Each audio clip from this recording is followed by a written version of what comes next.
चीज़ आपने नोटिस की होगी हमारी कॉमेडी, हालांकि हमारी कॉमेडी का जो कंटेंट है वो बहुत अच्छा होता है। जो मतलब आप स्टैंड अप कॉमेडी देख लें या आप डिफरेंट जो एंटरटेनमेंट चैनल्स में वो कर रहे होते हैं एज अ कॉमेडियन जी, उसमें कंटेंट बहुत अच्छा है। वो लोग जो जुगते लगा रहे होते हैं ना, वो उनको आमद हो रही होती है और वो लगा रहे होते हैं। बिल्कुल ऐसे। अब इंडिया का कपिल शो आपने देखा होगा।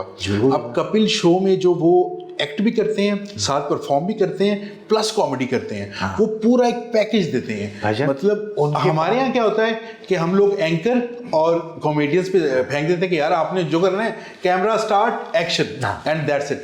आप बिल्कुल सही कह रहे हैं। अब कपिल का जो शो है उसके 9 राइटर्स हैं। बिल्कुल ठीक है। कपिल शर्मा ने एक वीक में 2 शोज करने हैं या 1 शो करना है। उसने एक महीने में उसके अगर 2-2 करके भी गए तो उसने 8 शोज करने हैं। ठीक है। आपके जो कॉमेडियंस है वो एक हफ्ते में 4 शो करते हैं।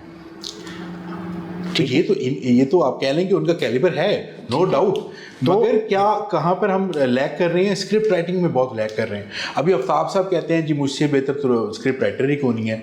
अभी आपने वो रिसेंट इशू सुना होगा साहब का और आफ्ताब साहब नहीं, और वो इसमें कोई दो राय नहीं है। जो पॉलिटिकल सैटायर जो इस किस्म के जो शोज हैं उसमें आफ्ताब साहब से अच्छा राइटर कोई भी नहीं है। इन दोनों का मामला आपको पता चला होगा जी बिल्कुल। हाँ, तो सुहेल अहमद साहब कौन गलत है कहाँ पर? सर दोनों ठीक हैं अपनी अपनी जगह पे। दोनों बड़े लोग हैं। दो मतलब वो होता है ना कि शेर दो हैं, दोनों ही लड़ पड़े आने से तो एंड पे रिजल्ट ये कि एंड पे हर लड़ाई दी एंड जी वो सुलाई होती है कि चल चल चल चल चल ओके मुकाओ यार मुकाओ। नहीं, उसमें ये था कि किसी हद तक सुहेल अहमद साहब ने लाइन क्रॉस कर दी।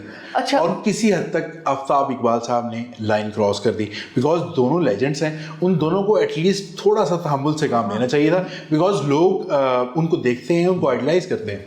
होता पता क्या है, समटाइम्स आप इतना टीवी पे आते हैं और आप इतना बोल रहे होते हैं, आप इतना बोल रहे होते हैं कि हर बंदे ने आपकी हर बात सुननी होती है। आप टीवी पे आके ये भी कह रहे होते हैं कि जी देखिए मुल्क में क्या हो रहा है, देखिए जी फलाने ने क्या कर दिया, इसने क्या कर दिया, उसने क्या कर दिया, और इंडिया में ये हो रहा है तो फिर उसमें ये हो रहा है। आप इतना बोल रहे होते हैं कि आपको समझ नहीं आ रहा होता कि आपने कब ब्रेक लगाना। बिल्कुल। अब आफ्ताब साहब, सुहेल अहमद साहब भी माशाल्लाह कितने अरसे से काम कर रहे हैं, बड़ा अच्छा काम कर रहे हैं। सालों हो गए इन लोगों को स्क्रीन पे आके बोलते रहने से। तो सम टाइम बंदा हो जाता है कि कुछ थोड़ा ब्रेक नहीं लग पाती और बंदा अब वो जब ब्रेक नहीं लग पाती आप आगे निकल जाते, फिर आप कहते हैं हुण जी मैं ब्रेक लावा करते कहने को आएगी तब बंदा फिर उसी में बहता चला जाता है। तो बट बहुत अच्छी बात है, दोनों ही उस चीज़ को आप ईजी कर गए। तो खैर ये टॉपिक भी ख़त्म हो गया, तो ये आउटडेटेड बात हो गई है। अच्छा। अभी आपने जब वो आफ्ताब इकबाल साहब का शो छोड़ा, फिर आप मस्तिया में चले गए जी, देन आप वसी शाह साहब के शो में आ गए।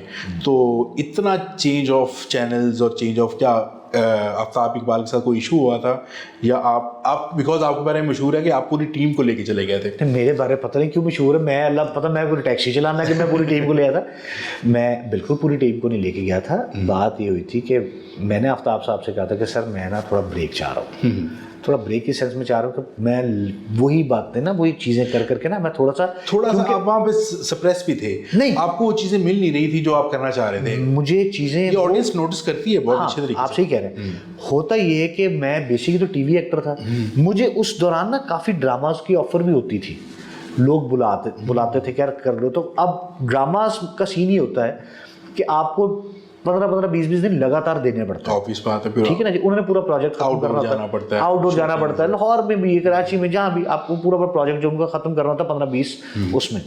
तो मुझे जब ऑफर होती थी तो मैं खबरदार में क्योंकि कर रहा था तो मैं वो छोड़ नहीं सकता था, उस वजह से मुझे वो छोड़ना पड़ता था।